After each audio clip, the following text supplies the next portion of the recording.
Hello viewers, अगर आप procurement team जो 10 से 12 अफराद की प्रोक्योरमेंट टीम एक होती है, अगर आप उसको मैनेज कर रहे हैं या अगर इससे बड़ी भी टीम है जिसको आप मैनेज कर रहे हैं, तो आप इस स्प्रेडशीट को यूज़ करके उस टीम की परफॉर्मेंस को मॉनिटर कर सकते हैं और अपनी परफॉर्मेंस को इम्प्रूव कर सकते हैं। नॉर्मली जो परफॉर्मेंस मॉनिटर की जाती है टीम की प्रोक्योरमेंट के पर्सपेक्टिव में, वो ये देखा जाता है कि कितनी जल्दी जो है वो गुड्स जो है वो परचेज़ की जा रही हैं, कितनी टाइमली और कितने अच्छी क्वालिटी की गुड्स जो है वो आपकी टीम डिलीवर कर रही है। तो उसको सारे ट्रांजैक्शन को रिकॉर्ड करने के लिए अगर आपके पास कोई ईआरपी का सेटअप मौजूद है तो बहुत ही अच्छी बात है, आप वहाँ से डेटा मॉनिटर कर सकते हैं। अगर ईआरपी आपके पास अवेलेबल नहीं है, ठीक है, और आप स्प्रेडशीट्स पर ही स्टिल काम कर रहे हैं, तो ये टेम्पलेट आपके लिए बहुत यूज़फुल है। सबसे पहले हम समझ लेते हैं कि इस जो टेम्पलेट है इसका वर्क फ्लो क्या है और ये किस तरीके से काम करता है। उसके बाद हम देखेंगे कि हम परफॉर्मेंस कैसे मेजर कर सकते हैं। सबसे पहले तो जो आपके बायर्स हैं या जो परचेजर्स हैं, आप उनके नाम को यहाँ पर लिस्ट कर लेंगे। आपकी पूरी टीम का जो नाम है वो यहाँ पर आप एंटर कर लेंगे। उसके बाद आप वीक नंबर डालेंगे, आप किस वीक के लिए परफॉर्मेंस मेजर कर रहे हैं, ठीक है। वीक जो है वो सब वीक मंथ भी हो सकता है और क्वार्टर भी हो सकता है, एक्सेट्रा एक्सेट्रा।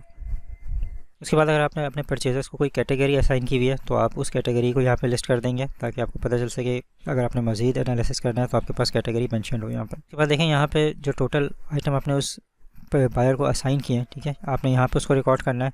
उस असाइंड आइटम के अगेंस्ट में उस बायर ने कितनी कोटेशंस जो हैं वो अभी तक अरेंज करवा ली हैं, ठीक है, वो आपने यहाँ पर रिकॉर्ड करना है। अगर फॉर एग्ज़ाम्पल आपके पास एक आइटम था जो कि कोई बेयरिंग था, ठीक है, और आपको उसकी 4 जगह से कोटेशन चाहिए, 4 या 5 जगह से कोटेशन चाहिए, तो यहाँ पर जो है वो उस एक आइटम के अगेंस्ट में हम देखेंगे कि उसने 4 कोटेशंस अरेंज करवा ली हैं, ठीक है। तो उसको हम यहाँ पे हम रिकॉर्ड कर लेंगे। नॉर्मली ये नंबर जो है वो इस टोटल असाइन आइटम से कम ही होना चाहिए, ठीक है। इसमें हम नंबर ऑफ़ कोटेशंस काउंट नहीं कर रहे, बेसिकली इसमें हम ये काउंट कर रहे हैं कि उसने रिक्वेस्ट फॉर कोटेशन फ्लोट की है या नहीं की।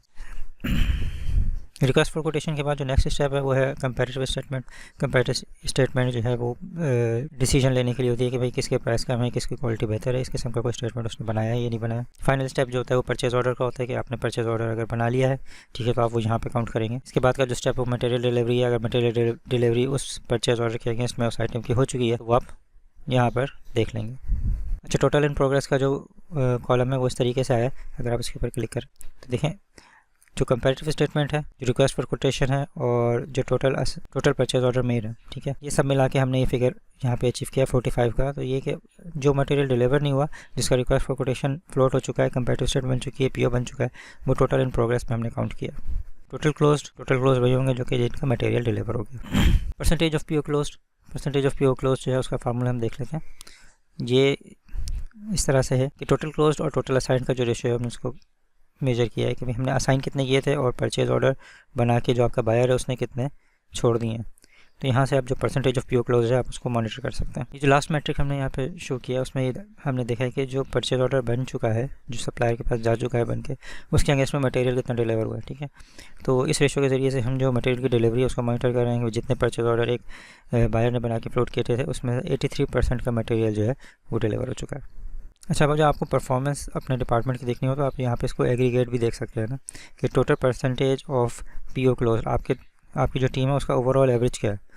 तो वो आप यहाँ इस फिगर से जो है वो ये देखें, यहाँ पे जितने भी कॉलम्स हैं उनका सब टोटल यहाँ चल रहा है इस रो में, ठीक है। तो जो पैरामीटर हमने ऊपर मेजर किया था वही पैरामीटर हमने नीचे भी मेजर किया है, ताकि आपकी जो टीम की ओवरऑल परफॉर्मेंस है वो भी नज़र आ जाए। अच्छा व्यूअर्स, ये जो शीट है ये मैं अपलोड कर दूंगा।